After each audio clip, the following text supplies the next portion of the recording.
I want to remind that before our lunch break, we have two more speeches. The first one is by one of our gold sponsors, GWI.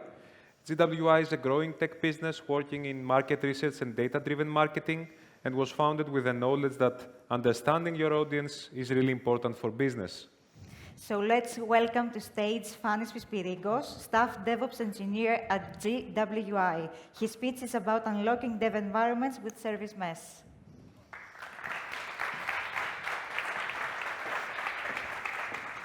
Hi all, my name is Fanis Pispirigkos. I'm a DevOps engineer at GWI, and today I'm going to share with you how we tackle the common yet challenging issue of providing cheap, isolated development environments to our engineering teams. And we try to solve this issue using service mesh. And on the following slides, I will walk you through some challenges we faced and the strategies we follow to solve them.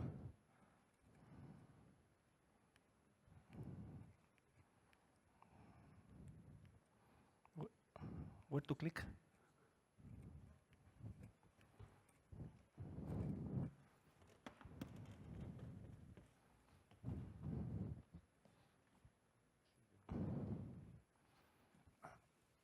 I can do it from here. Okay, never mind. Before I continue, I will give you some context about this problem. Our applications are deployed on GCP, and every environment can span multiple projects. Thanks. And on each project, we define resources and manage services. And usually, our teams use specific clusters and projects to do their job.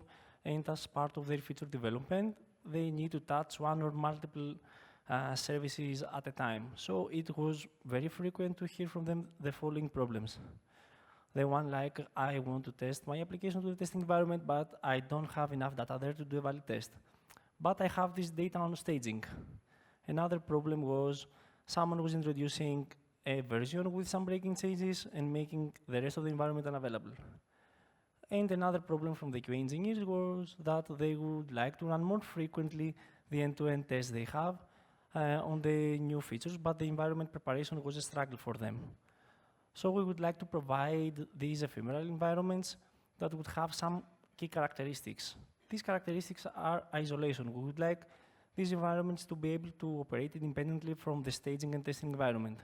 Also, we would like to support multiple simultaneous environments throughout the day that would be deployed on a timely manner, very quickly and efficiently, without introducing any delays to the engineering work.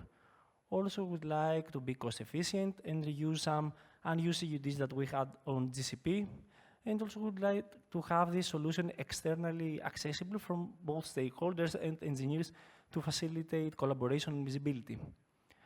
So we went out and searched what other people are doing, and we found out that some people may replicate their whole infra or parts of their infra, like the second approach, that you may, for example, reuse your networks, but you may want to isolate a Kubernetes cluster or a Kubernetes namespace.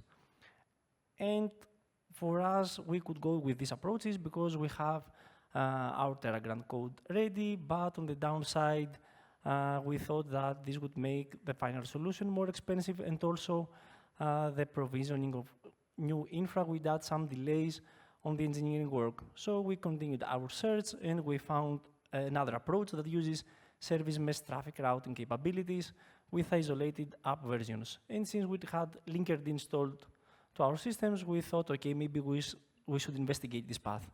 Also, by asking friends and other people, we found out that maybe some people will do nothing about this problem at all.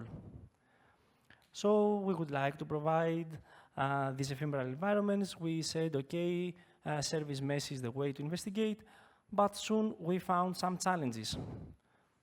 The first challenge was isolation. We would like to guarantee that these environments would not interfere with the rest of the environments. So we thought, okay, maybe the simplest practice is to bundle everything on one namespace and let service mesh handle the rerouting.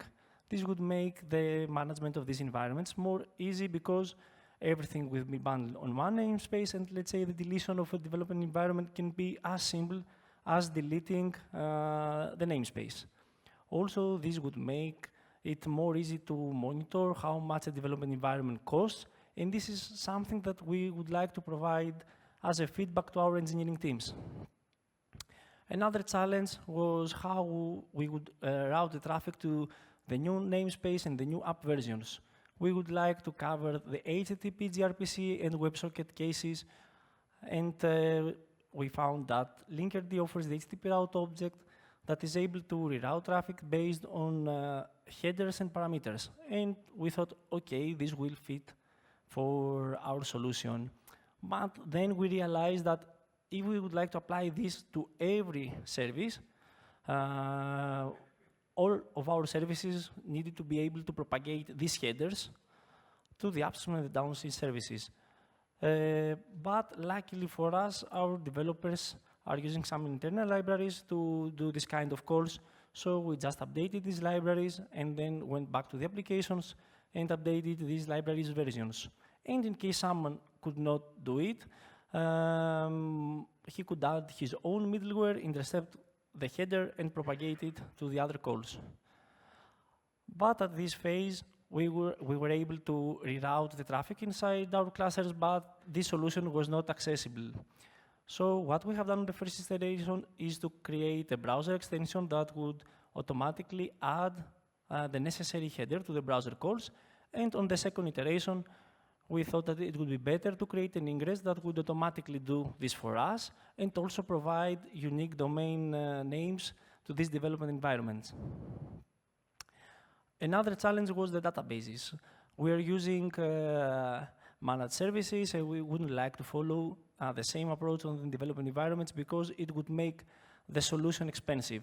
So what we thought is to let's deploy the database as a pod on the dev environment namespace, and in case an application will need an instance, it will trigger a special workflow that will use the last day backup of the instance to create it as a pod. And this would make the management of the databases very easy. And also make our developers happy because they would be free to destroy a database or their environment without caring about what happens to other people. And the next question was, okay, to which environment we should apply this approach? Testing or staging? For us, it was very easy to answer it. It was staging because it has all the valid data that people needed. And the last challenge was the automation. Some things like the namespace preparation, the workload identity configuration, and the release of the new versions happen through GitHub workflows, and some other parts like the HTTP route object creation and the ingress creation happen from an operator that is also handling two new custom resources that we introduced, the devenv that describes the development environment and the dev service that describes a service that runs inside this environment. We also created an API, and that acts like a backend for a CLI and Slack command that helps people manage their environments. And some final slides about how this works. Let's take a look at the devenv lifecycle. Everything starts with a developer creating a branch that starts with a specified prefix. Instead of doing a normal deployment to staging, then we create a new development environment, and when it is ready, it becomes active. The development environments have a predefined time to live, and this is not to allow idle resources for accumulating. So after 8 hours, they are automatically expired, and we remove all the resources that live inside the new namespace. Of course, an active environment can be extended, or an expired environment can be recreated at will based on the CLI and the Slack command.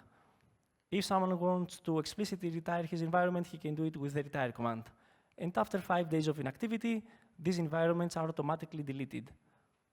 The environments can also be deleted with a delete command, either from the expired state or the active state. And let's take a look at how this works. We have this app API that lives on the app namespace.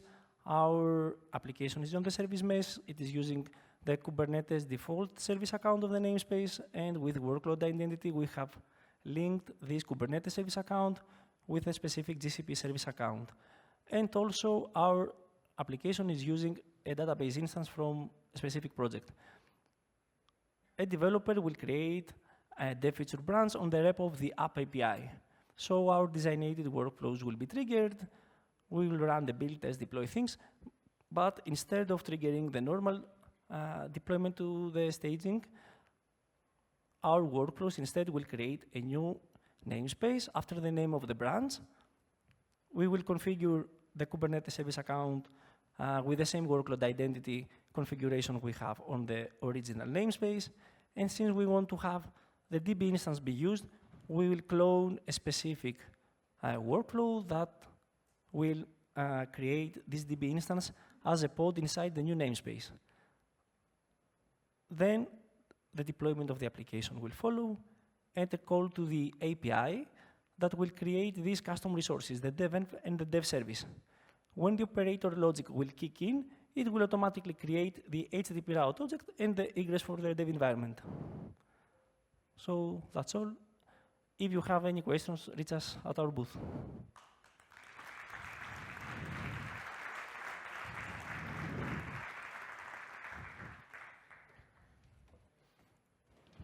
Thanks a lot, thanks a lot. That was very interesting.